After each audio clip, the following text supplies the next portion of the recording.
Okay, here are the leaders of today's walkout at Gloucester High School demonstrating against weapons and gun control, or in favor of gun control, I think. We're going to start with senior Caroline Enos over here, who is well known in the community as a member of the Gilnetter staff. And Caroline, what was today all about?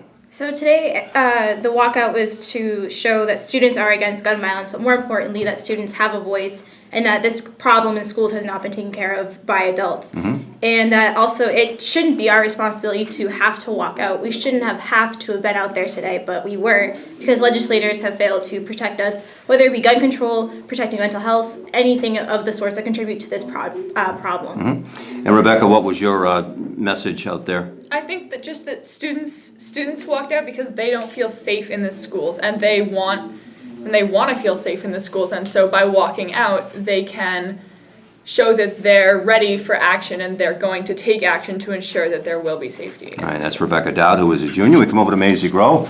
Hi, I was just thinking that today we are in this situation where we have left it up for the adults and everything to deal with this, and it has not happened, and so we are taking a stand to fight for our safety in the school, and it is not a partisan issue. It's not, and we proved that today. There are people from all sides of the government and everything in from our student body that were out there, and it shows that no matter what we believe in with other stuff, this is a problem that we all can get behind, and we all want to feel safe in our schools, and if we do not deal with this gun issue, then we will not feel safe because this will continue to happen. Right. And Alexander, a junior, what is the common thread among you people? Well, we are all members of the Young Democrats Club of Gloucester High School, which I founded last spring, and that's where we've done most of the organizing work for this walkout. So we're all connected by that, and that's where we did most of the work for this walkout. Well, Maisie mentioned it's a nonpartisan issue. Do you have Republican students here who are backing you?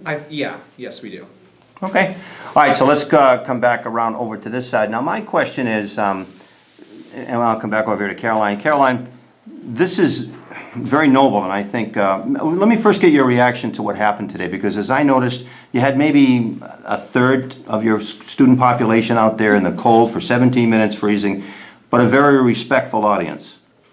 Yeah, so there was a lot of speculation around this event, whether students would participate or not, because we've had different threats posed to the school and the walkout specifically.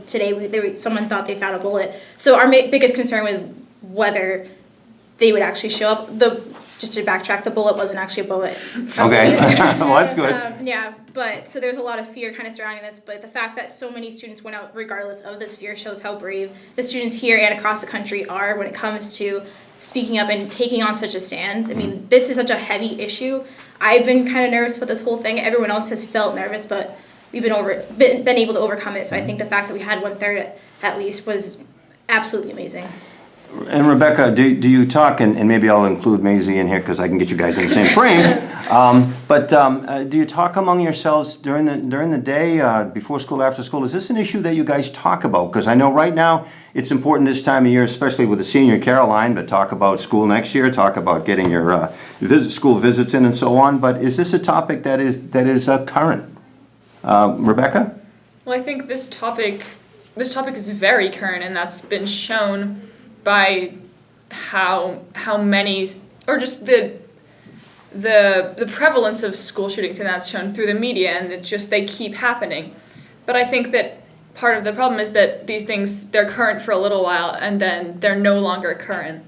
And so I think what we want to try and do is make sure this doesn't stop being a current issue until it's dealt with. And Maisie, again, among your classmates, is this a conversation? Yes, yeah, I do talk about this with my friends, and we're all friends here. We all talk about this. Mm-hmm. We talk to people who might not have been on, they were kind of wary about what this has meant, how they felt about this, and we talked about pros and cons of what this means, and I think a lot of us agreed that this has to be talked about on a daily basis. This cannot go away, and us walking out today and us talking about it in our community, even as teenagers and stuff, we do have it shows that we have a voice, and this cannot keep going. We have to show that this cannot just be swept under the rug. This needs to be talked about. Okay, and Alexander, and I'll finish up with this question for all of you. What's next? I think, we've realized as high schoolers that we have a voice that adults have to listen to. We've seen it in the media where the survivors of the Parkland shooting have called out and challenged their elected representatives. What are you going to do to make sure that I'm safe? I know I personally will be able to vote in this upcoming election, so I have an iota of political power that everyone who's of voting age shares in this country. And so as we continue to grow up, we make our voices heard. The advent of social media especially gives everyone a voice, gives everyone a platform, gives everyone an audience that that didn't exist 20 years ago. I'm going to give Caroline the last word, so we'll go back from right to left. Maisie, any final thoughts? Yeah, what Dan just said about the social media thing, it does really give us a voice. This whole walkout was organized on social media, not only here but countrywide, and it allows us who usually do not have a voice in politics, because we are younger, we can't vote, and we are usually looked down upon about we don't know what we're talking about. But having such a platform to convey our thoughts and what we're fighting for, and to reach such a large amount of people, not only people that are our age, but adults who are seeing this, it allows us to have a voice and to impact not only our community but the rest of the world, and it allows our thoughts to be spread across the country. Okay. Becca? I think part of the walkout was that every student who participated needed to write a reflection as to why they walked out. And I think something we can do to keep bringing this issue forward is turning all those reflections into something and sending them to our elected officials in Congress. And Caroline, as a senior, you have the last word. All right, thank you. What we've noticed in this walkout is that there are a lot of students who have different political beliefs, that a lot of them their parents or at least own guns, or they are they like guns basically. So the fact that we were able to come together as such a collaborative group with such a diverse population shows that going forward we can't just look at one side of this issue.